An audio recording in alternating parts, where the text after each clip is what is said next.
What's up, everybody? Uriah Stepp here with the Free Fortitude Podcast. I have a super special guest with me today, and we are going to jump straight into Fortitude. This is my buddy, Ryan. Ryan, why don't you introduce yourself and kind of share a little bit about yourself? Sure. No, Uriah, thank you so much for having me. I know I mentioned to you right before we got started, I was like a little intimidated whenever you asked me to come on. I was like, for sure. Who the hell wants to hear my story or whatever? But no, I'm beyond appreciative. I don't think it'll be an awesome conversation. I mean, we've had tons of awesome conversations off camera, so I think this will be really cool. But so my name's Ryan. I'm originally from Pittsburgh, Pennsylvania.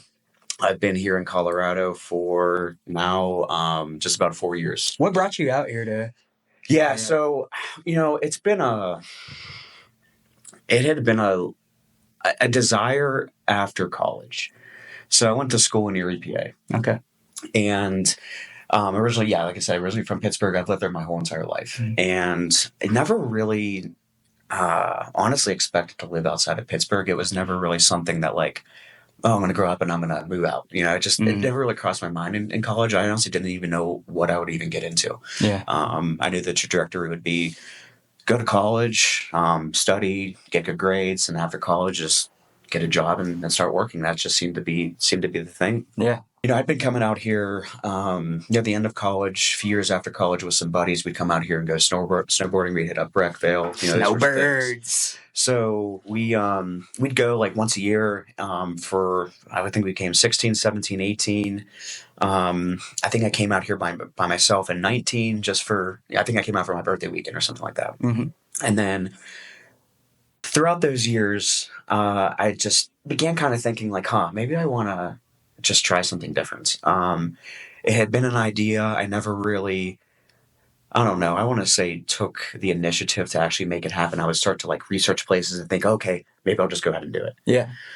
And so I would do that a couple of times and I'd get pissed at myself. Like, dude, like if you want to make it happen, just make it happen. Yeah. And then I would talk to myself. I get the bug. I start looking at places. I'm like, all right, I want to do it. Mm-hmm. And then something would happen and I would just like talk myself out of it.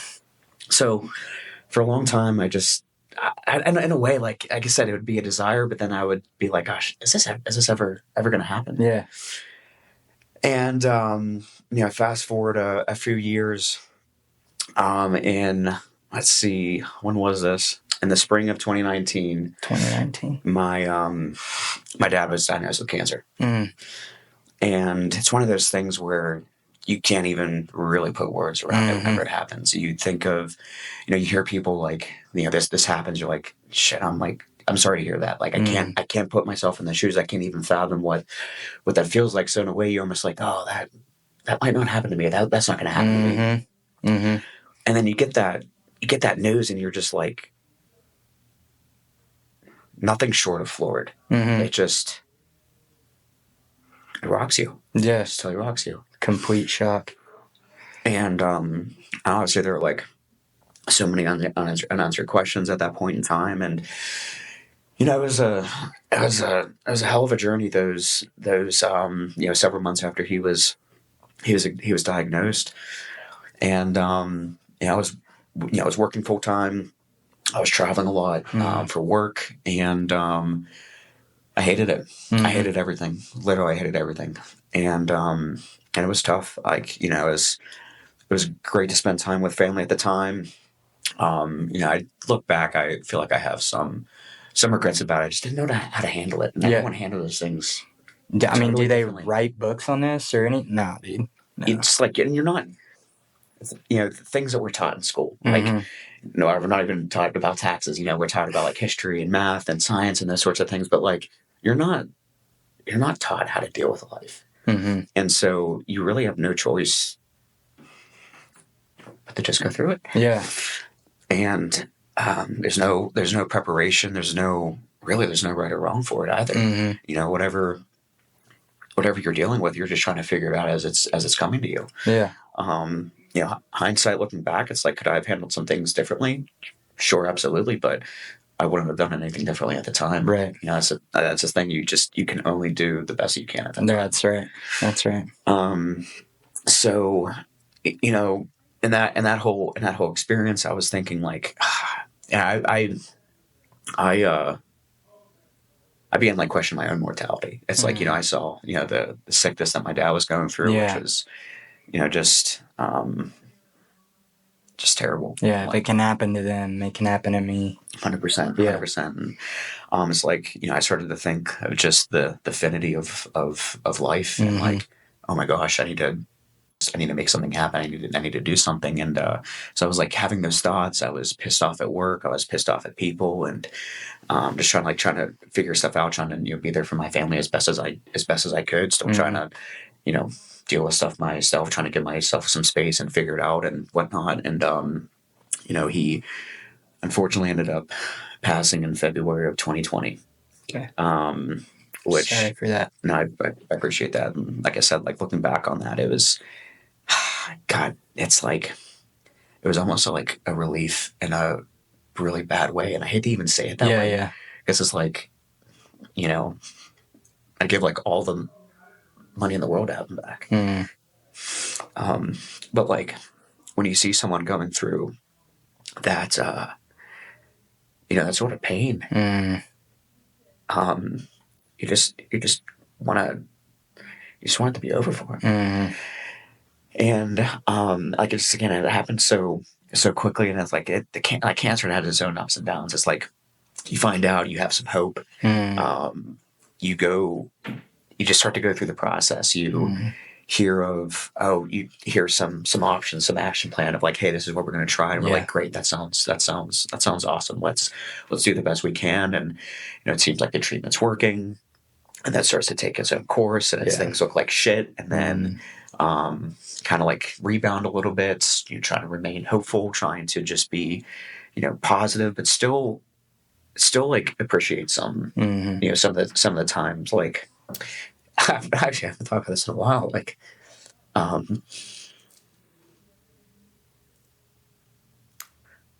fuck, dude. You're good. My dad was adventurous, and I think he did an awesome job, like keeping up hope, and I absolutely commend him for it, because I literally cannot fathom going through that experience. And there were a few times where I went out fishing, like him, my grandpa, and we went out fishing along the Ohio River. Like I said, I was still living in Pittsburgh at the time, and we just had a day. And it was fun. And it's like, as shitty as things might be, you can still find some joy. It's hard. It's hard, but you can still try to find some just positive light in some of those just deep, dark moments. Like I said, I haven't reflected on that in a long time, but what else did we do? My dad, my sisters, and I went out to the casino one night. We just like went out, grabbed some beers, went out afterward. We have a cool picture of it. I've been meaning to grab that picture too, just to have it on my wall. But, just like some small things like that where we just did. And then obviously like the holidays were emotional, because it's like, shit, this could be the last one like this.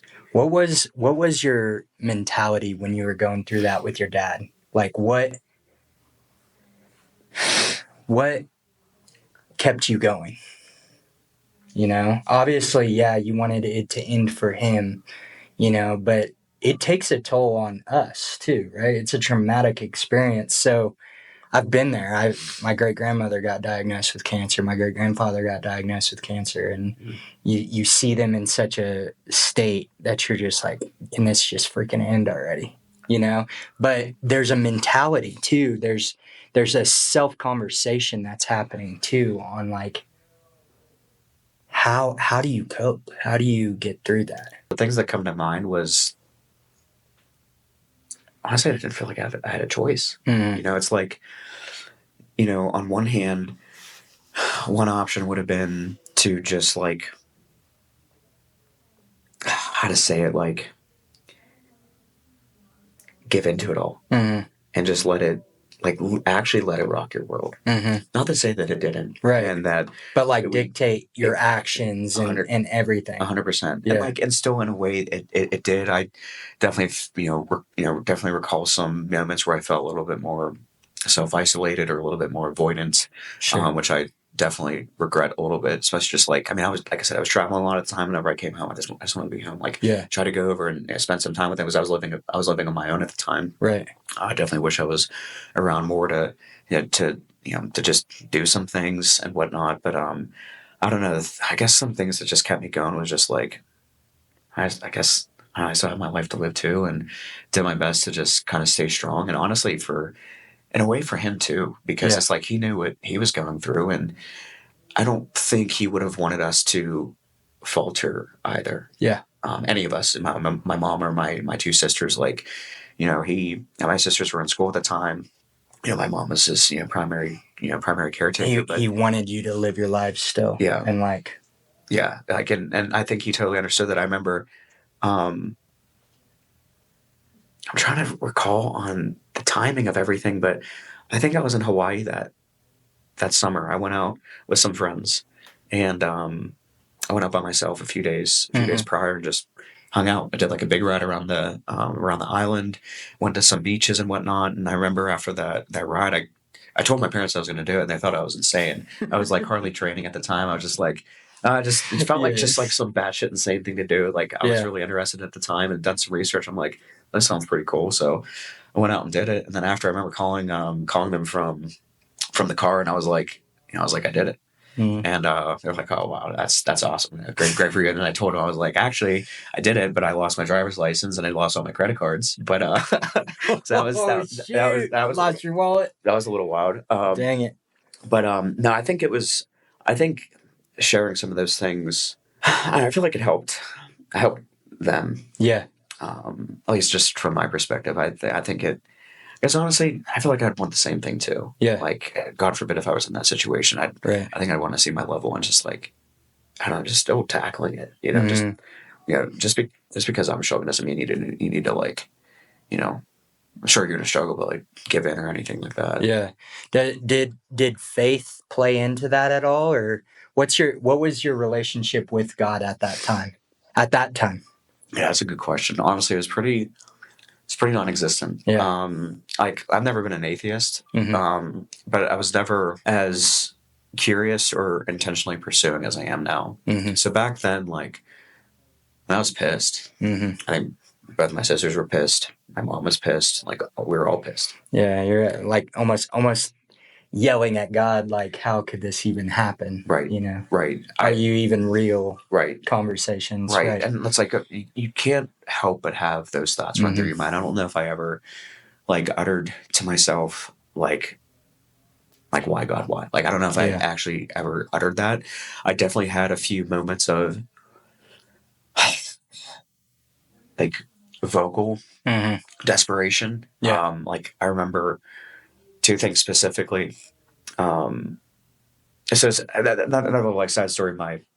So I was living in my house, and I just asked my dad to help me out with some stuff. It was just, and for me, it was just like to just still give him the opportunity to be my fucking dad. Mm-hmm.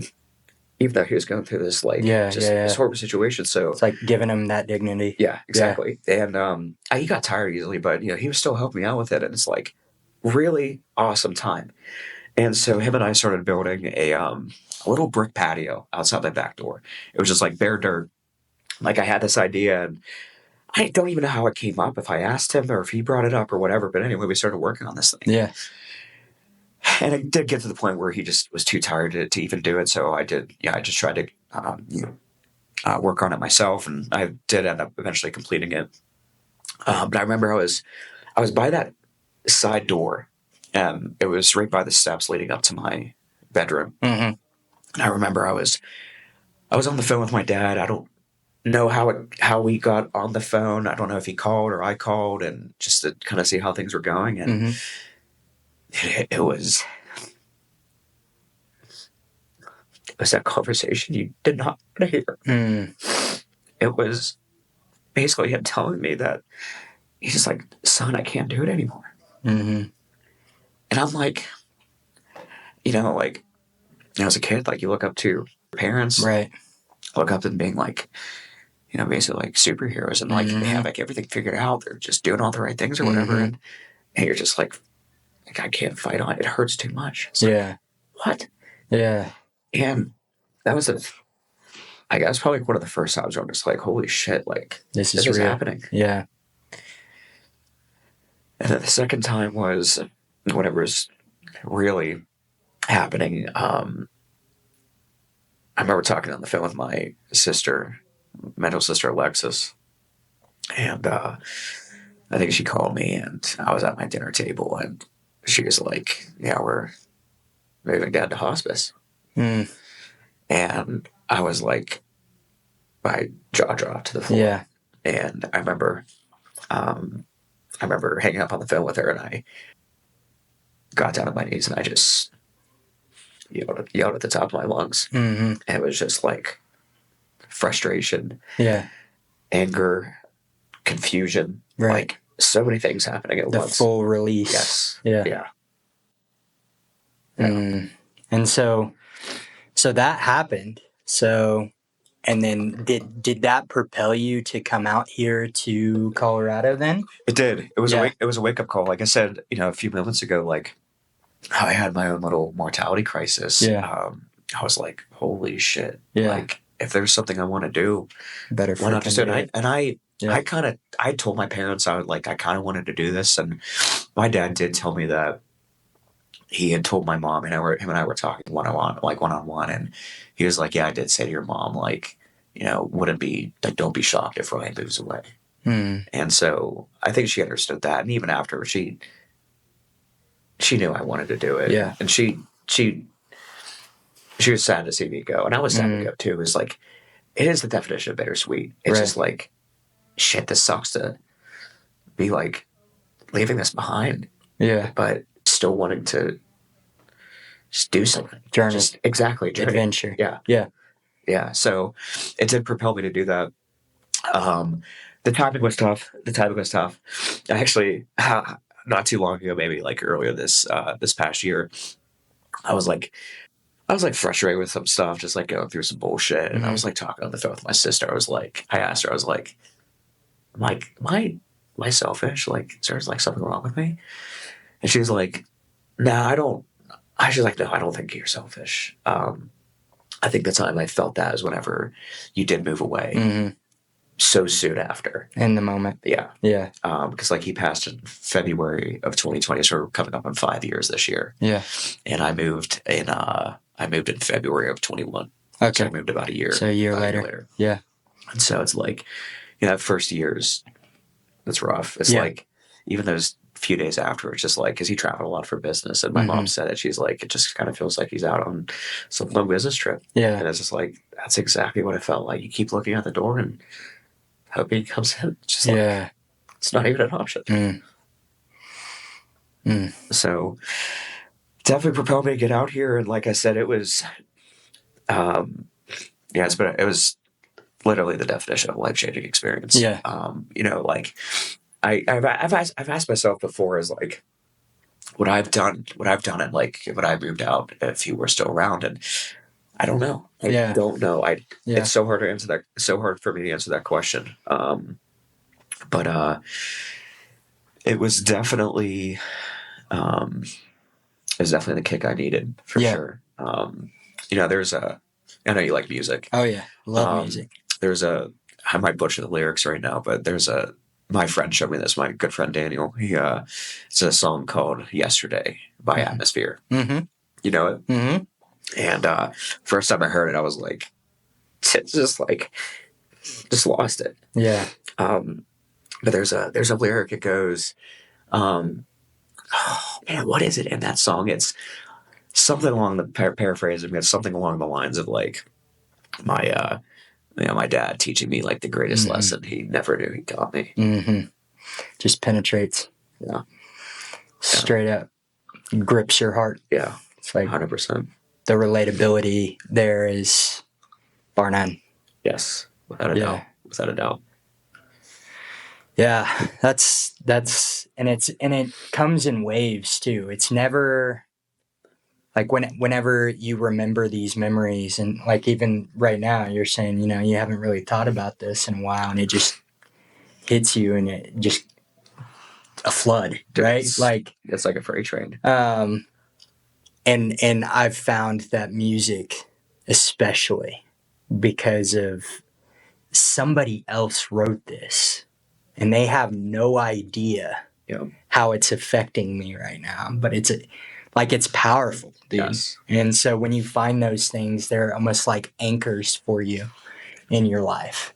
Could not agree more. That you'll continue to go back to, and every time you're out and about and you hear it, it's like, oh man, like, and it hits again, right? But ultimately, I feel like that those types of tokens, if you will, it's almost like an honorable experience. It's redignifying their lives. It's celebrating their lives, even when you have the feelings that you have. For sure. Yeah, it's not for the faint of heart. No. When you lose somebody, it's not easy. And so that kind of brings me to like, what led you to God? What, you were sharing at the time, when you were experiencing everything and when you moved out here and stuff, you weren't really a Christian per se or a devout follower of God at that point. What do you think like helped you get there? What unfolded that you began to even seek that? That's a good question. I appreciate that question. The two things that come to mind are relationships and curiosity. So, relationship speaking. One of the big reasons why I'm here in Colorado is one of my best friends. He had just got a house here in Colorado, and him and I, kept in contact. He knew, what was going on with my dad. We spent a lot of time together in college. He's been over to my house, and he knew my family and everything. And he was, sincerely just, apologetic with, with everything I was going through. And I kind of told him, he knew I'd be coming out here. That's one of the reasons why he wanted to come out here. It was just like, hey, he knew I was talking about snowboarding and stuff like that. So he decided to do he got into his residency here up in Denver for dentistry. And, the fall before my dad had passed, him and his wife they bought a house here. And so, I kind of just kept in contact with him over that first year. And he's like, dude, why don't you come on out here and, stay with us for a couple months or whatever. And, see if it's something you really want to do. And I was like, I mean, sure. Like, I'd love to. Like, that'd be such an awesome opportunity. And so I did that. So February of 21, I drove out here with one of my best friends. And, first it was kind of like, it was weird. I remember it was snowy. I was like, now I'm driving around. Like back then I was driving around like Woodman and driving around where I live now. And it's like, this place is so foreign. And now it's just like, oh, now it's like home. It's weird. Yeah. Got to spend some time with him and, with them.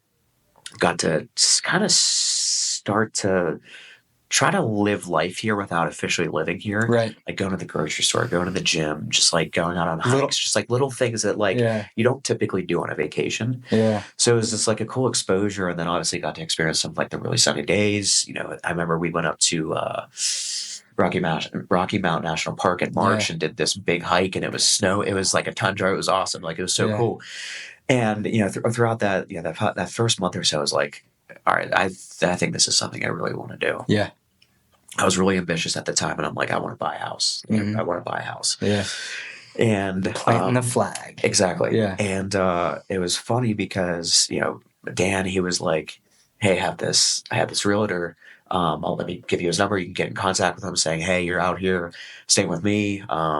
And because they weren't working together at the time, they were working with someone else, but he got in contact with one realtor, but then they referred him to now Burke. So Burke was my realtor. So I got in contact with Burke through Dan. Yeah.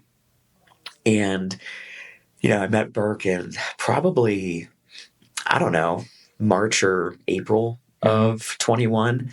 And we looked for houses. The market was insane. Wasn't able to find anything. And I'm like, you know what? I'm just going to find a place to rent. Just get out here and start to enjoy living out here and then worry about all that other stuff later. So that's exactly what I did. Found a place, moved out here, and then, Burke and I just kept in contact. It'd probably been months since we had caught up, and I think I reached out to him and like, hey, dude, you want to get together? And we got together at Axe and Oak. Had a Okay. cigar outside, had some whiskey, and I had just done my first 70.3 earlier that year. And I was telling him about that. He's telling me about things that are going on. And we just had a good conversation. Yeah. And he had mentioned what I now know to be Holy Smokes at the time, but he didn't refer to it as that. I can't even remember how he mentioned it. Like a cigar club. Yeah, something like that. Yeah. I was like, that sounds pretty cool. And didn't do anything with it for some time. And then in January of 22, he invited me to Jeff's house. Mm-hmm. And I was like, sure, I'll go. And I didn't know what to expect. Mm-hmm. I don't even know if I brought cigars or anything. I think I just bought one off of Burke. Yeah. So it was Burke, John, Jeff, and myself. So it was just 4 of us. Cool. And I think I was there for like 6 hours. Yeah. And I was just asking questions. Yeah. And I honestly can't remember a lot of the conversation, but it was profound. Mm-hmm. And like it was just really good perspective to hear. Yeah. Honestly. And I was like, well, this is really, really interesting. Shortly after that, I was like, my curiosity was piqued. And I had started reading Mere Christianity. Yeah. And I've had that book I probably had it for like 2 years. Yeah. Never even touched it. A friend recommended it to me and I was like, okay, I'll get it. Never read it. Mm-hmm. And then I was like going through my books. I was like, oh, I wonder if I have this. And I like looked through and I saw it. I'm like, okay, I read it. And I read it in like a week. And like I called Burke up. I was like, hey, I just started reading Mere Christianity.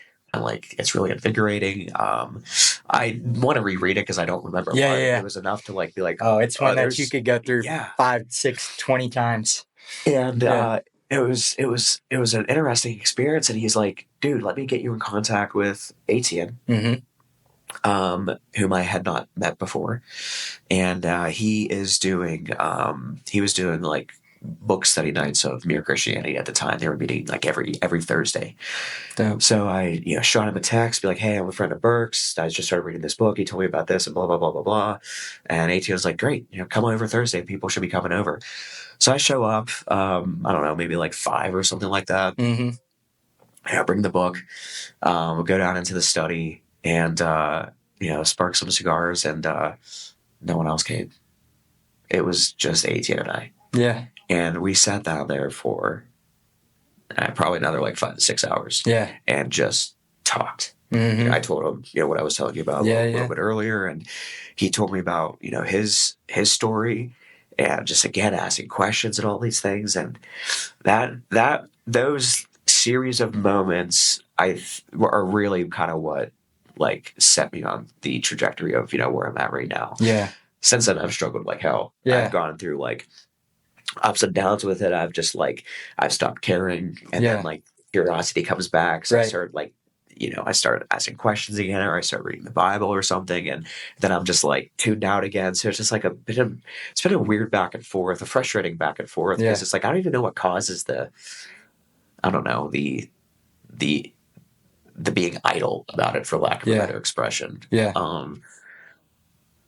But yeah, no particular moment, but those series of things, which like in retrospect, it's like, yeah, God, for sure. It's just like beyond coincidental that like.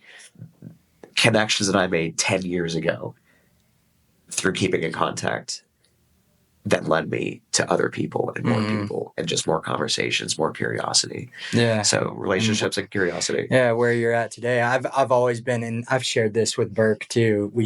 Shout out to Burke. He gave us this spot to even do this, but the fact of community, like, understanding that we need each other in this journey called life.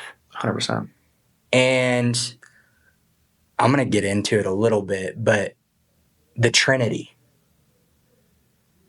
the Father, Son, Holy Spirit, right? In the beginning, in Genesis, it says, "Let us create man in our image and in our likeness." That's powerful because it shows a sense of community immediately forefront.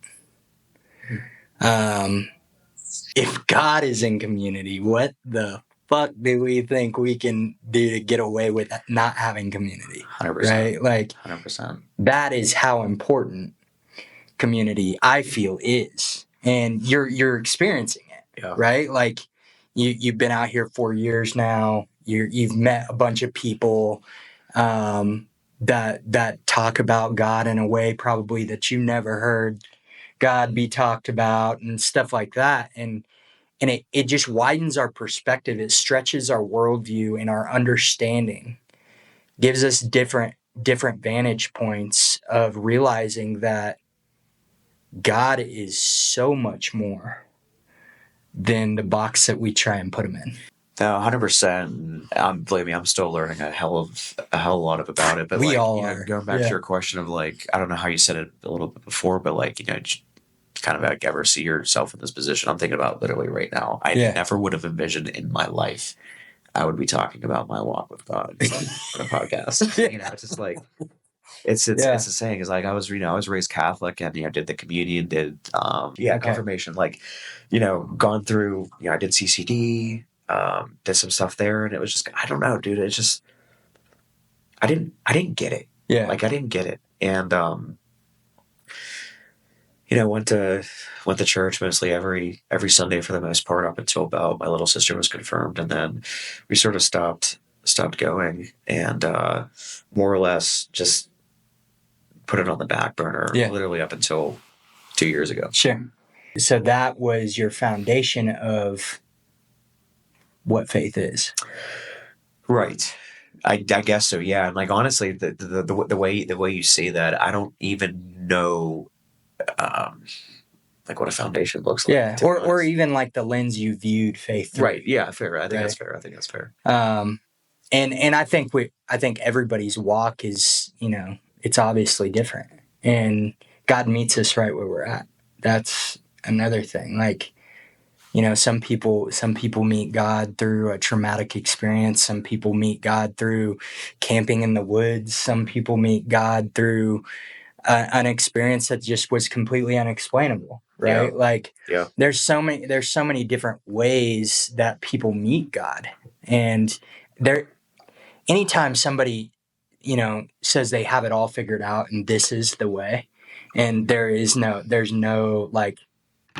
give there. Yeah. I always hesitate with that. Sure. I always question that because we don't know fully. We are, you expressed it earlier, we're finite. Super finite in our way of thinking and the way we view things, and just the life that we've lived, right? And so to even tell somebody, no, this is the way to believe and this is how you should do things, man. And no, I think that's really well. I think that's really well said, because honestly, I think it's still part of my struggle. Is I'm expecting it to be this certain way, formula or cookie cutter, and because I just don't see that, therefore I don't get it. And it's so much more dynamic than that. And that, I think that's what I appreciate so much about having conversations with you and Burke and 18 and all the guys from Holy Smokes, is I'm hearing the same message from everyone. That it is dynamic. It's not static. And it's just it's hard for me to grasp and understand. Exactly. Because the world we live in, and I've shared this before, we have an unhealthy addiction to certainty. And well said. This is the way that it's got to be, and if it's not that way, I need to find the certainty way. Yes. And how it works, and being able to rest in uncertainty. That and comfortability. Oh, dude, that. I don't know if there's a better workout program for Fortitude than resting in uncertainty, because you're not being able to control anything. Yeah. You're not, And the second you do try and control it, you find out real quick that that's not it. Right. Yeah. And so, yeah, dude, I think Yeah. a lot of religion is like that. A lot of, you look at Muslims, you look at Buddhists, you look at Christians, you look at, it doesn't pick a religion. Mhm. And I think part of the fallacies in these religions are control and certainty. And if you look at the life of Christ and how he lived, bro, he was the most dependent man that walked the face of the earth. I'll say that boldly because he was constantly drawing away to be with his Father, to again be reminded who he was, to understand a new capacity of love that as humans we hadn't experienced before. Yeah. A whole new paradigm shift to call God Father and make it relational and make it, and it's so interesting because you were sharing about your father, right? Like, I'm going to share this story. Yeah. I went on a trip to Europe, Germany to be specific. When I was graduating Bible college, they required you to go on a missions trip to graduate. Okay. And I went to Germany, and we did these skits in the middle of plots, like Post-Dahmer plots and, Born Identity, that plots that he's like running through the yellow subway and stuff like that. We were there. And we would perform these skits, and then we would go out into the crowd and talk to people about God. Now, I don't necessarily condone this way of ministry anymore, but at the time, that was my frame of reference, and I did it. And I'll never forget the founder of the mission that we were with. He was like, "Hey, Uriah, come out with me," after we did this skit. And we walked up to this guy, and he had a couple people with him. And I remember this founder, he kept getting real practical with this guy, trying to explain grace to him. He'd like give him his keys and give him his wallet and like explaining grace, like salvation and all of this. And I just saw his face. He was just like stonewalled and like put off by what was happening, because it was almost like a control tactic, right? Like, here, let me package this up for you and show you what this is. And he was just stonewalled, right? And I'll never forget, he looked at me and he said, "Uriah, do you have anything that you want to share with this man?" And in a second, I did not. I had nothing, like no thing that I had set up that I was going to tell this guy, right? Yeah. But I'm telling you, in a second of time, I had the greatest wrestle I think I've ever had with God, because I felt him tell me, I want to be a father to him, something that he's never experienced before. And I was like, bro, I'm not going to say this crap. I'm not about to get into somebody's personal life. And I'm telling you, this is happening in a second. I'm arguing with God. And again, even stronger, tell him. And I'm like, no, tell him. Okay. I looked him in the face and I said, "Hey man, I just want you to know God wants to be a father to you, something you've never experienced before." And we were working with a translator. Yeah. And so it was delayed. I told him, and then the translator said it, and I just maintained eye contact with him the whole time. And I'll never forget, the guy broke down and he started bawling. Like, and I'm like, they're calling us back for our next skit thing. Yeah. And I'm like, what do I do? Do I sit here for a second? Like, ultimately, I didn't know what to do from there. Yeah. I'm not a pastor. I'm not some, guru or anything like that. And I was like, "Jeff, you got this." Like, and I went back and did the next skit. Well, come to find out, they plugged them into, a church and discipleship and all of this stuff. And man, I still struggle with that moment today. Like, but that's what God wants to be to us, right? He wants to he wants to make it about relationship and just being with us. And then there, as I went down the road, I went to, I was a missionary for a little while through Youth with a Mission. And there was a guy by the name of Dan Bauman that was speaking to our group. And he was talking about God in a way that I never really thought of it that way before. And he said, when I was a little boy, I would go out and I would just play.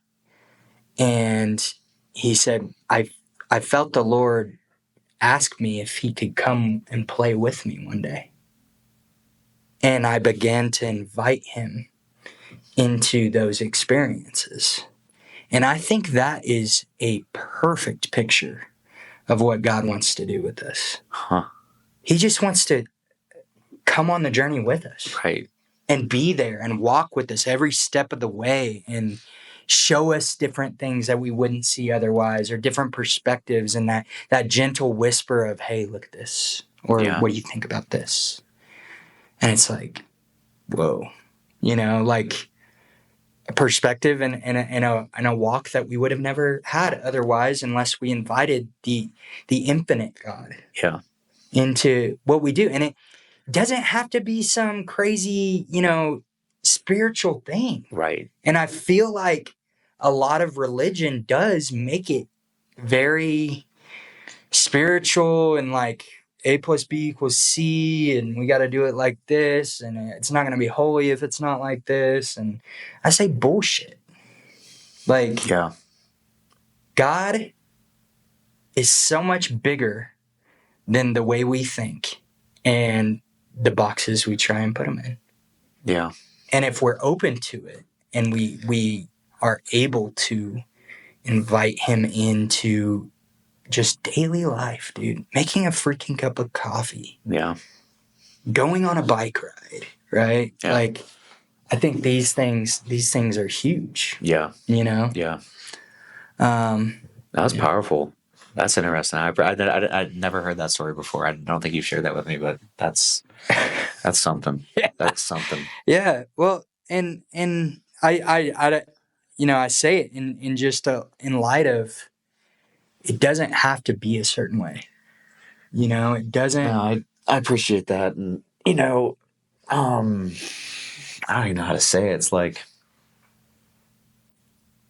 in a way, I'm trying to trust that. Mm-hmm. That it doesn't have to fit a specific mold. And it is, it definitely causes me some, I've definitely felt the unworthiness sort of thing, insecurity for sure. And then also like, oh, I'm not doing that. Therefore I'm not good enough. Right. Or I didn't do this, or I'm not doing this, or I'm not like on the mark or whatever. Right. Those little, just like those little, I don't know, checklist items or whatever. I don't know. I haven't like completely wrapped my head around it a lot, but to just have some general sentiment about it, where just like trying to trust that like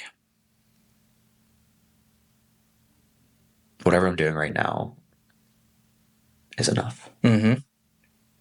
And just being okay with that. Mm-hmm. Not feeling like I need to, prove anything. Yeah. Prove anything. That's the words. Those are the words I was looking for. Yeah. And I think that's always the case. I mean, we live in a world that's very much a comparison society. It is. It's very metric driven. Yeah. Look what they're doing. Oh, I got to do it like they're doing it. Keeping up with the Joneses. Yeah. And that's so far off. Yeah. Because I think too, all the time I talk to people that I coach and stuff, and one of the things that we cover a lot is unique sales proposition. Yeah. Like what sets you apart in whatever it is that you do. And ultimately that answer is you. Yeah. It's not what you can do. Yeah. It's not what you know. It's not, anything other than you, because you have unique passions. Yeah. You have unique desires, and you're going to connect with your people in a way that only you can. Yeah.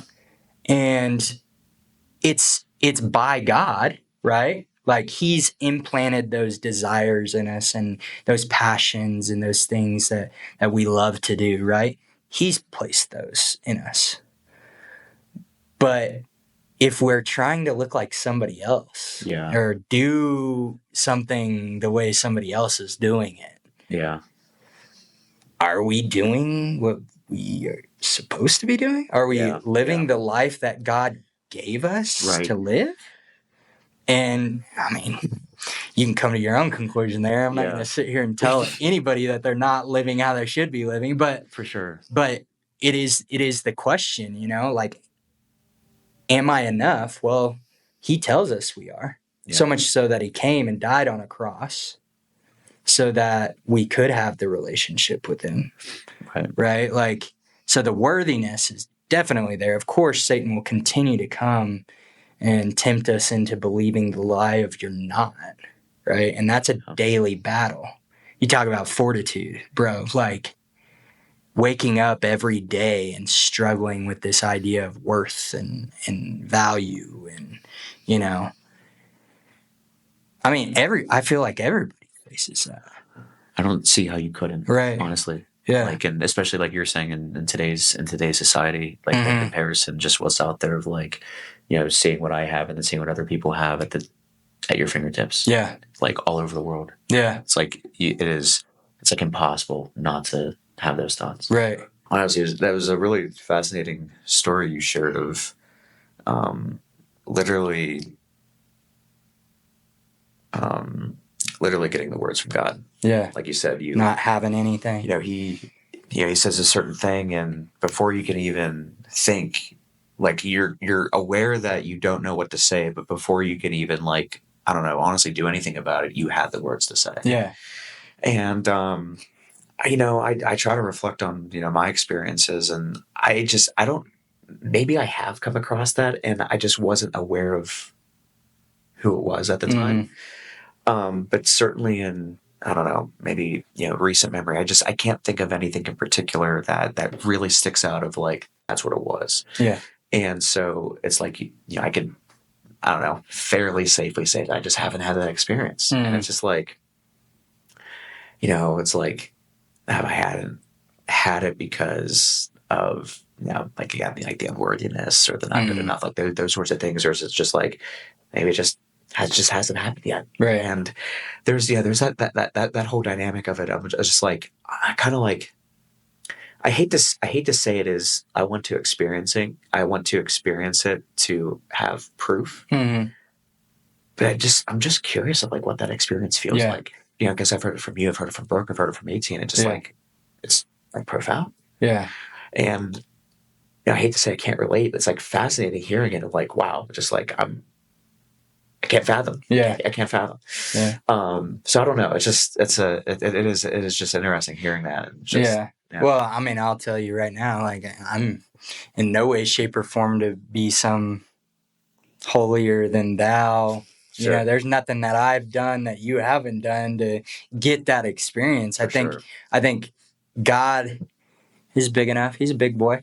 He can choose how he wants to work, when he wants to work. Yeah. Through whoever he wants to. Yeah. I mean, look at Paul. 2/3 of the New Testament. Dude's a flippin' terrorist. He was killing Christians before. Yeah. And God used this guy to write passages of scripture that we read today that impact us in such a deep, deep way. Like, if anything speaks to like worthiness and who we are, and it's a fair point. That screams at me. Yeah. Like, and I think too, it's in his time too, right? Like a lot of people wonder why is he not showing up at this time or in this circumstance and stuff like that. And we're talking about God. We're not talking about a human being, right? Or some being. I mean, we're talking about God, Alpha, Omega, beginning, end. Knows all the details in between. Dude that picked up time and held it. Is what Proverbs says. Like, he held it. Yeah. What's that? Like, he's so far outside of time. Like, Yeah. Can't comprehend it. no, Can't comprehend it. No.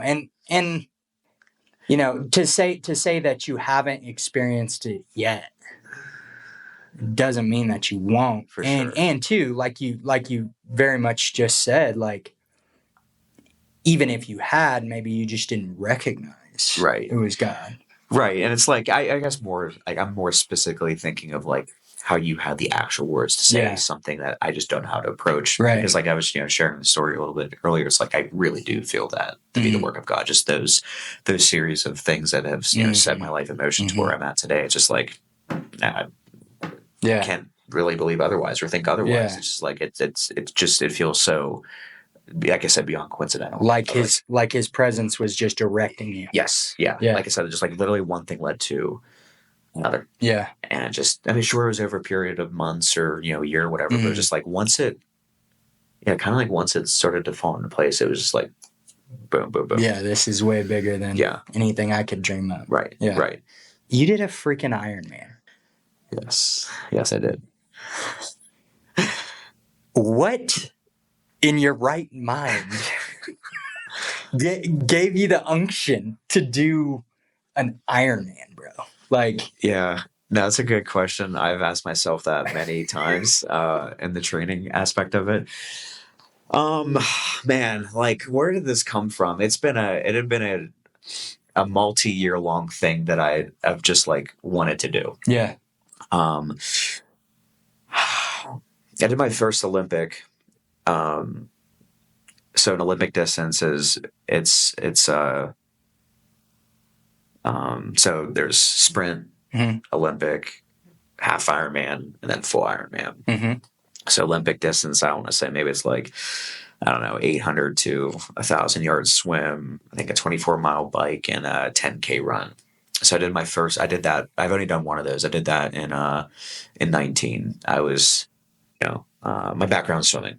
Okay. So, I'm very fortunate to be still swimming today, and I love it. It's my absolute like. So you swam in high school? Swam. I've been swimming since I was a kid. Yeah. Like competitive swimming. I swam in like summer league stuff. Then I swam in middle school. Swam in high school.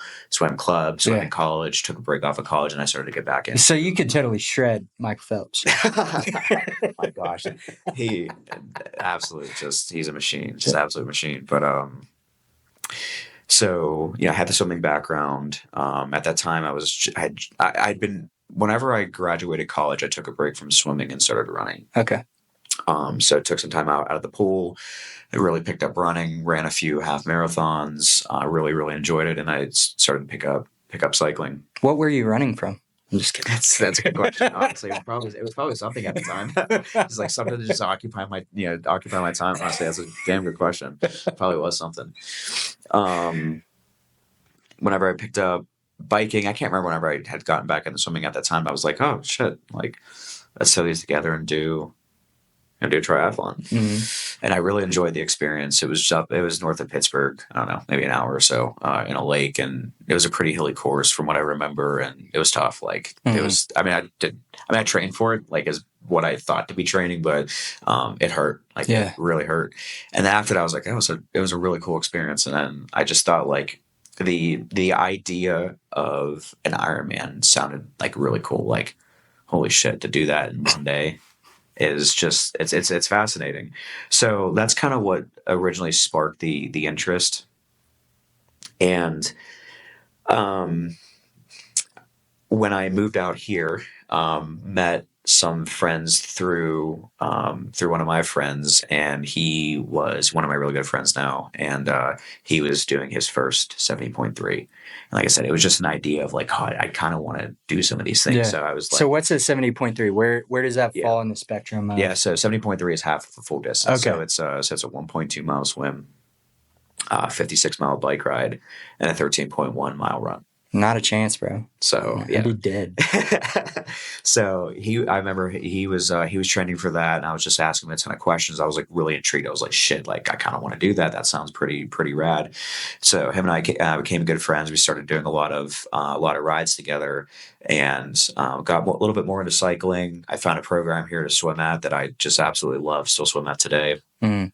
And I was occasionally running. Like once I got out of running, it was hard for me to get back into it. And so that's where I've struggled the most over the past couple of years, is just consistent running. It's just like, I like running, but I don't like it. Well, and two, the altitude here in Colorado Springs. It's hard running around here. Yeah, dude. For sure. Like, I mean, the Olympians train here. Yeah, I know. Right? And it's like, it's. Okay, before you go any further. Yeah. Like, training. Like, you're dedicating your entire life basically to training for a one-time event. Yes. At this point, I mean, your entire regimen, your habits, your waking up and going to bed, what you do in your free time. Talk about that a little bit, because I think a lot of people think, oh yeah, they did an Ironman. Oh yeah, they did a half Ironman or whatever, and it's like, people don't understand the commitment. Yeah, no, that's a good point. Shit, it's overwhelming.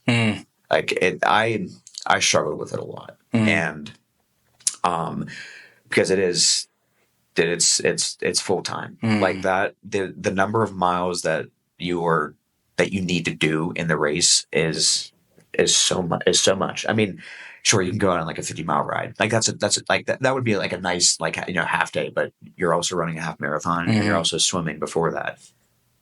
And so you think like you have to put a lot of work in. Yeah. And so there is a lot of sacrifice and saying no to some things that you might want to do, which I really struggled with because I wanted to do everything. Right. I'm like, I have the time. I work during the day. I work East Coast hours.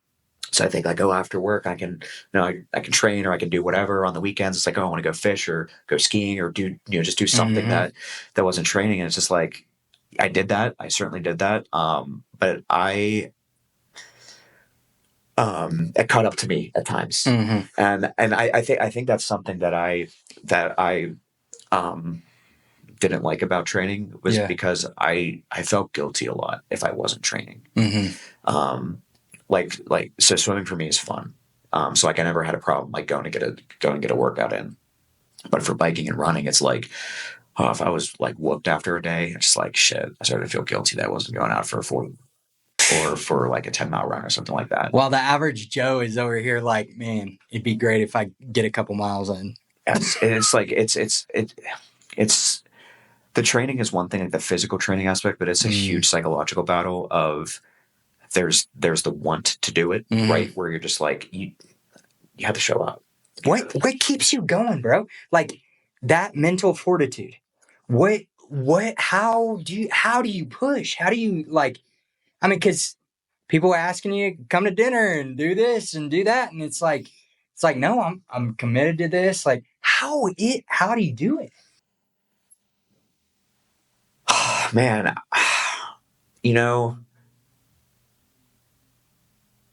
looking back, I just kind of did it. Yeah.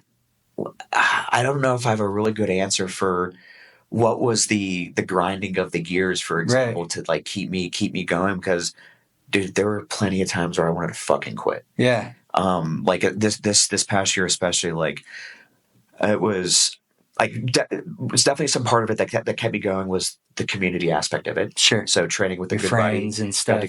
Got to go on nice rides. Got to see beautiful parts of Colorado. So like there's that fun aspect of it where if you're not maybe going through a really hard effort, or you're just like, you're going out to ride to just get miles in and just like have a good day. It's like, I enjoyed those aspects. So that was something to look forward to. Yeah. Like whenever I got into like, specific training regimens of like, I need to do these reps or this pace or whatever. It's like, that's whenever it started to get really difficult for me. But that it felt more chore-like. Yeah. So I think that's something that did keep me going. So shifting your perspective a little bit into like, man, I get to do this. I get to go on this 50-mile bike ride up in the mountains. I think that's really well said. I actually just came across that specific phrase 2 weeks ago. Okay. I get to do something versus I have to, because before it felt like I have to. And that's whenever the fun started to be like taken away. Yeah, exactly. So keeping me going, it's just like, I think one thing that kept me going was the challenge to myself of like, I did sign up for this, even though I wanted to quit sometimes. I'm like, I want to try. Be a man of your word. Right. Yeah. So like, I guess a little bit of a integrity component. Yeah. I think there's a component of trying to prove something to myself. Yeah. Just what we were talking about before about being enough. Right. I thought about that recently. It's like, am I doing this to like prove to myself that like I'm fucking capable? Right. So like I signed myself up for these stupid fucking things that put myself through physical and mental torture. But then there's also the curiosity side of that too. Like, can I freaking do this? And there is an immense curiosity aspect to it. And like, on like throughout that race, it's like, honestly, like, I did put in work for it, but it wasn't a question of not being able to complete it. It was just like when I was going to complete it. Like I was going to cross that line no matter what. Like I was not going to quit. Yeah. Because it's like, there were probably like 3 or 4 times where I thought about postponing the race. Yeah. Dropping out entirely.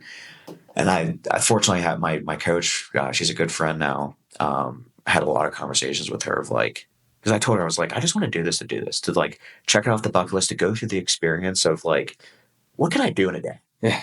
And that was it. Yeah. And she kind of kept reminding me of that. Yeah. Of like, think about, why you're doing it. Because I would ask her like, why do you race? Why do you do some of these things? I question that a lot, because I would be like, why the fuck am I doing this? What's the purpose? Yeah. Like I'd be tired. I'd be exhausted. I wouldn't want to do anything. I wouldn't want to like do things I actually like to do. Right. Because I was too tired. Yeah. And so I just started to question like, shit, why am I even doing this? Yeah. And yeah, definitely was a phase, and definitely had like those moments of like, okay, I need to kind of put some things to the side a little bit to kind of focus on this thing. But like, when in life don't you have to do that? Mm-hmm. Nothing's always going to be like, I have the time to do this. And do this. It's like, it goes into a whole balance, and I had to keep up my work, and then from there it's like, okay, I know I have this event coming up. I want to prepare for it, because I don't want to get to that event day and completely fall apart and suffer. Well, and you pay for it. And you pay for it. Yeah. You pay for it way in advance. That's the funny thing. And it's not cheap either. Right. It's not cheap. And it's just like, it's funny. It's funny you say that. So I remember there was one day over the summer, I got on the pool deck. My coach was like, "You doing all right?" I was like, "Yeah. I'm beat. Like I was just tired. It was like a long training week or whatever." We were like warming up in the water, like starting the main set or whatever. I was like pushing off, like right before I pushed off, he's like, "Remember, you paid to do this." And I laughed. Like I was just laughing the whole way. I was just like, shit, he's right. What an asshole. He's right. It was funny. It was funny. Keeping going. I don't know, man. There was just something there to just continue to keep doing it. Yeah. I can't articulate it. Yeah. There was just kind of like in the back of your mind. Definitely some of it too, like because I think that race events, just events in general, there's a unique atmosphere to it. I think it's a really exciting atmosphere. Yeah. Talk about that. Talk about the guy that you came across and you were running with. Oh, yeah. Yeah. So this was about halfway through the marathon. Yeah. So this is mile 120 something. You're about to come on the downhill, and so I was like, I've been struggling that first full half marathon. Like as soon as I started running off the bike, I was in pain, like everything hurt, and immediately I had to start walking, and so I was like walking for like 13 miles, and around like that 14th mile or so, I started walking with this one guy. And him and I were chatting, and dude, I felt bad for him. He was having a rough day. He was like having some like bad GI issues, which is not an uncommon thing. Like nutrition is huge for these races. It's not only do you have to physically prepare yourself, mentally prepare yourself, but you have to have the right nutrition. You have to have the right nutrition, because if you don't, you will blow up and you might not finish. Like it's just you need the nutrition. And I don't know if just something wasn't sitting right with him. I can't quite remember, but I just remember chatting with him. He's like, yeah, I've been having a hell of a day, and I'm like, yeah, dude, I feel you. I hurt like literally everywhere, and we were just talking about random shit. Like we were talking a little bit about the race, a little bit about some other stuff. We were just having a cool conversation, which I think is side note is kind of the cool thing about those races. You do get to meet some other people and have just some cool conversations that you might not have had otherwise, even if it's just for a brief moment. It's a cool interaction. Like they're in the same boat as you. It sucks. Community. And you can commune over it, which is really, really cool. So him and I we probably walked for a solid mile. As we're talking, like I'm walking, I'm like, my knees hurt. I think my hips hurt. I think my ankles hurt. Like everywhere from like my hips down hurt. And I just like thought to myself, I'm like, it hurts walking. It's going to hurt running. And I can't articulate what it was, but something switched inside of me where I'm just like, I'm going to push through and see what I can do. And so I told him, I was like, hey, I really enjoyed talking with you. I'm gonna try to pick it up and just see what I can do. And he was like, Godspeed, basically.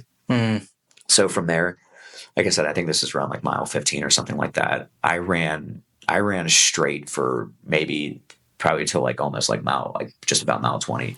And like, it was the best I felt that entire run. I got into a rhythm. Was it like a runner's high? Yes, 100%. I just like did everything quieted. Like because I definitely had some like stress and frustration through it of just like, oh, this sucks. Just like acknowledging the suck. And I was just able to silence it. Yeah. And it was so refreshing. Because in a lot of those things, you can easily get down on yourself. You can be like, oh shit, like something's off. And you can get in your own head and just like send yourself down a spiral. It's so easy to do. Yeah. I've done it. And it didn't happen. And I was able to just talk myself out of it and just be like, fuck it, just pick it up and just see what you can do. And I was able to run through. I didn't run through every aid station. I still stopped, took on what I can for nutrition, but I started running immediately. I didn't give give myself the chance to walk. Yeah. I've been to the point where I just couldn't do it anymore. Like I just exhausted it. And I was like, I can't help but just walk around the rest of it. And I had like a 10K to go. And I'm just like, shit, it was relentless. It just kept going and going and going. That's crazy. I mean, people brag about their 5Ks and their, 10Ks and which stuff like honestly, that. I think honestly, like, dude, anything's good. Yeah. Like anything is good. Like, obviously, like the ultra distances are just beyond impressive because it takes so much time. Yeah. And certainly the physical but mental aspect, but honestly just getting out there and moving it's just so good. So obviously physically, but mentally. So it's a 5K you're training for, or just a 1 mile swim, or shit, a 10-mile bike ride, whatever. Just like you're just out there doing it. Incredible. Just gotta have fun doing it. Like I think and the human body, like 100%. what it can endure, what you can get through is just mind blowing. Yeah. 100%. Like I'm in a place right now where I'm like, I would never, but here in 2 years, who knows? Maybe I'm training with you, or whatever. But I've kind of talked to you about this, but self-talk and mentality when you're going through it, right? When you're running, and you mentioned to me that there's not really much there. It's like you're doing it. Very true. That I still stand by that. I think there's some back and forth with it, because I think one, that's a nice thing about, at least for me, that I take away from it, racing and training in general, it keeps you present. So, I mean, I feel it the most in the pool. I don't really think about anything else. I'm there, I'm breathing, I'm just doing something. Everything else just kind of silent, work, whatever the case might be. So, and like on that race particular, it's like I very much felt that, a lot of it. Yeah. But then there were times where I was like, trying to amp myself up, where I'd be like, "Fuck, this sucks," but it's just like, all right, Ryan, just keep going, and talk about just goals in general, right? And setting your sights on something. It's like, whatever it might be, maybe it's a stretch goal. And it might be a little overwhelming thinking like, holy shit, like this is what I'm trying to do from in between now and then is there's a lot of time, a lot to do. Just, it's like building your business or whatever. It's like you have a certain goal. It's like, oh, there's all these things I need to do. Yeah. You have to take it one step at a time. Yeah. And I had to keep reminding myself that, where it had to be mile by mile. Like on that run, like I had to be like, okay, next aid station. I can get some water. I can get some chicken broth. I can get some food. Yeah. And it's like start to walk, next aid station, and just take that literally one by one. Yeah. Because like I've never done a full marathon before. That was my first and maybe last one. I'm just like, holy shit. Like I knew getting into it. I'm like, yeah, I've never done this distance before. It's going to suck. But like, I didn't know how it was going to suck until I actually did it. Yeah. And so like, I kind of had that preparation to myself because I did some sort of mental preparation before this, kind of like, not to like, hey, all right, this is what I'm going to do here, here, and here. More or less just like, how am I going to try to approach this from like a strategy perspective? Mm-hmm. And so that was the one thing I did tell myself going into the marathon, like the days leading up to it, is like, I just had to take it mile by mile. Yeah. That's good. How do you eat an elephant? Yes. One bite at a time. Exactly. Yeah. Exactly. That's powerful. Speak to the audience here, maybe somebody that's thinking about doing a marathon, or, even your definition of fortitude. Like, what would you tell somebody that's on the other side of these cameras here that's wrestling with that? That's a good question. I have zero regrets for doing it. Like even though the times I wanted to quit, having the idea was like enough to keep me curious to want to do it. Yeah. And I say it like that because have you read The Alchemist? The Alchemist? Yeah. No. It's a nice little story. Yeah. I think the message I take away the most from that is the desire to do something, and if you don't, potentially regretting it because you get to the point where you can maybe no longer do it. Right. And so, and I think that in any of those things, any of those goals, I think it's awesome to have that goal. I think it's awesome to have a goal. And it's like, I do think it's good to have a little bit of a stretch goal, a little bit outside of your comfort zone. Cause it's like, okay, say I've done 5K before. So maybe you make your stretch goal that half marathon. So it's like, 10K, it's like, yeah, I could probably do that, but maybe that half marathon is it. It's just like, okay, it's going to take, I clearly know how to run. Yeah. It might take a little bit more training, so a little bit more time and preparation. Maybe it's, refining certain things, but I think there's a cool element of challenge in it to kind of keep you a little bit more curious. It doesn't get a little bit mundane. But like for anyone trying to or thinking about like, hey, I haven't done this before, it seems a little bit overwhelming. Yeah. Try it. Yeah. Just try it because like the hardest part is getting started. Yeah. And I think that once you find yourself getting started, you inherently build a little bit of momentum. Yeah. And you can just keep riding that wave. Yeah. There will be plateaus.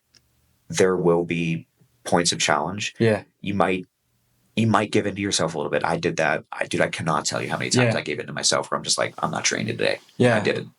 And I felt guilty. Yeah. But it was just how I felt at the time. I wouldn't have done it any differently. Honestly. One of my favorite mentors, he talks about failing fast, like getting it out of your system, right? Like, and understanding that with challenge, and if your vision's big enough, if your goal is big enough, like failure's inevitable. Like it's gonna happen. Yeah, no, I 100% agree with that. And I think I struggle with the word failure. Yeah. Because to me, sometimes it's just so negative. Yeah. And it's like, okay, there's still an argument to be made about it, but like, dude, it is lessons learned. It is 100% lessons learned. And so it's just like no losses, only lessons. Right. And it's like that. It's such an upward way of looking at it versus like, I maybe want to do a 5K or Ironman or whatever, but it's just like, I'm afraid of, I don't know, not finishing it or not hitting a time or whatever. It's just like trying to relinquish the expectation of like what you expect it to be. Yeah. And just kind of going about it to like, you know what, I'm just going to go do this thing and just see what happens. Yeah. And honestly, the best I've ever, like in the races and events that I've done, where I felt the best are the ones that I just didn't care. Yeah. Where I just was like, you know what, I'm just going to go have a day. Yeah. I'm going to go have a day. Yeah. And as intimidated as I was about the Ironman, that's exactly how I approached it. I was nervous for it, but I was like, you know what, I am going to swim, I'm going to bike, and then I'm going to run. Mm-hmm. I didn't care about time. I didn't care about whatever. I just like, I knew I needed to maintain nutrition throughout. Yeah. So I kind of kept that in the back of my mind. Yeah. But I was just like, you know what? There's no expectation. I've never done this before. I'm just gonna do it. What was your biggest highlight on the race? What would you say like stood out to you more than anything? Like you look back at the race and that one memory is like so prominent. Honestly, I would say that experience whenever I just turned it all off and just ran. Yeah. Because like, I mean, I love this swim. Like the swim was fun. It was cold water. It was clear water. Like it was a really, really fun swim. I knew I was going to enjoy the swim. The bike was tough. I definitely enjoyed aspects of the bike, but that particular moment in the run, just it gave me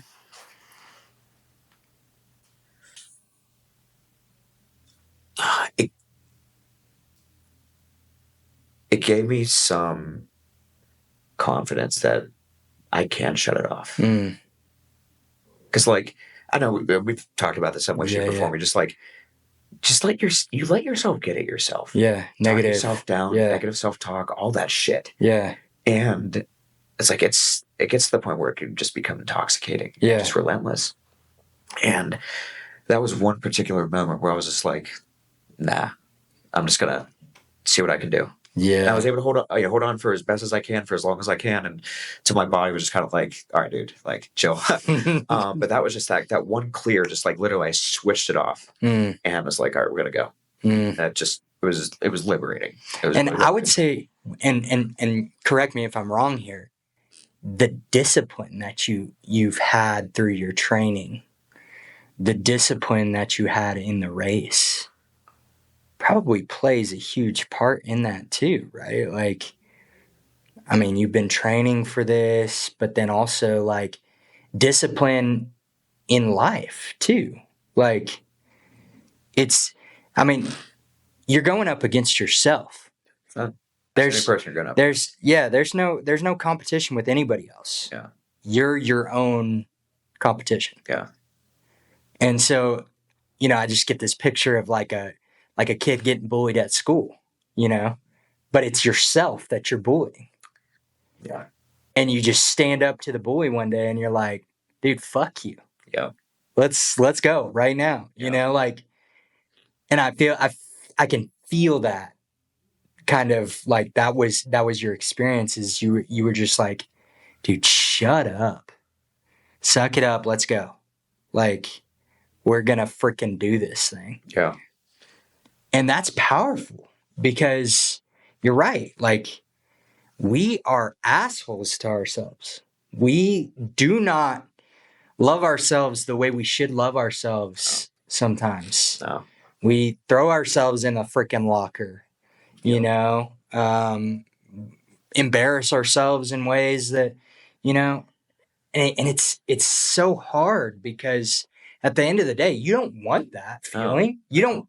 You don't want to feel that way towards yourself even, but you do. And so how do we deal with that? And how do we, what was the instance that you were like, no, screw you?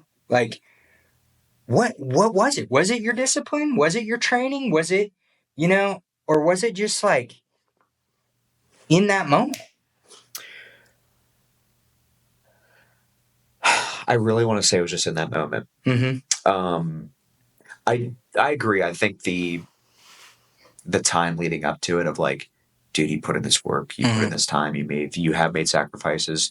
Still want to make though that I gave it to myself a lot too. Where I'm just like, I'm gonna eat like shit, or I'm gonna not train, or I'm gonna go out fishing and camping for the weekend whenever I should be riding. It's like I totally did that, and again, I don't regret it. I needed the mental break, Right. and that's what I got. That's why I think professional athletes just absolutely amaze me, because it's like, dude, they grind, they just grind, they just like I'm just doing it. They only have one gear. Yeah, exactly. Yeah. And it is go. So it's like, for me, I definitely needed that little bit of a break. But I do think all that stuff definitely, kind of led into it of like, okay, you've made it this far. Like, just go. Just go. Try to finish it out the best you can. Like, finish strong. Like, just try and finish strong. Yeah. Dude, Ryan, thank you so much, bro, for coming on and sharing and getting vulnerable with your life, and, just all that you've experienced with the race, things that I aspire to do one day, like, and just coming on and sharing, what you shared today. If there was one thing that you could leave with the audience, what would that one thing be? Because there's tons of people out there that are trying to get to that point of doing the Ironman, right? Yeah. There are tons of people out there right now that are wrestling with their faith. And there are tons of people out there that have gone through serious traumatic experiences. And you've shared a lot there, but if there was one thing that, somebody there is watching right now, and I mean, they're just like glued to this episode right now, and it's like they're clinging for that one piece of advice, what would that be? You're capable. Say it again. You're capable. And then, honestly, for me, it's like I try to remind myself that too. And I don't always have that in the back of my mind, but fuck, we are. I mean, like what we were talking about before, we're all capable. Even like, whenever you said you like aspire to do a 5K, it's just like, dude, no matter what the fucking thing is, it's like, to someone it might be minuscule, to someone else it might be monumental. Just like, everyone is in their own spot just because that's where they're at. There's nothing wrong with that. Yeah. And so just like having a little bit of patience, but really understanding that you really are capable. Even though like we were just talking about our self-talk, and just be like, nah, you're shit, you're garbage, like whatever. It's like, that's going to be inevitable too. But it's just like, you know what? Nah, I can definitely choose to say no. And it's not easy all the time. Like there are definitely some times where you still give into it, but like there's a choice in that. It's hard to make that choice every single time, but there's times that you can make that choice where you're like, fuck yeah, I am capable. It's like, it is liberating. It really is. And it's good confidence and everything. But, no, I think that would be the thing, especially for like the physical stuff. It's like, you can definitely, if you want to, you can push your body for sure. It's like, come on. It takes some time and whatever, it takes some time, grit, dedication, all the discipline, all those things changes. But, it's all possible. Dude, thank you. Thank you so much for those words. You're hitting me over here. So good. But thank you guys so much for tuning in today. As always, for John, and stand strong.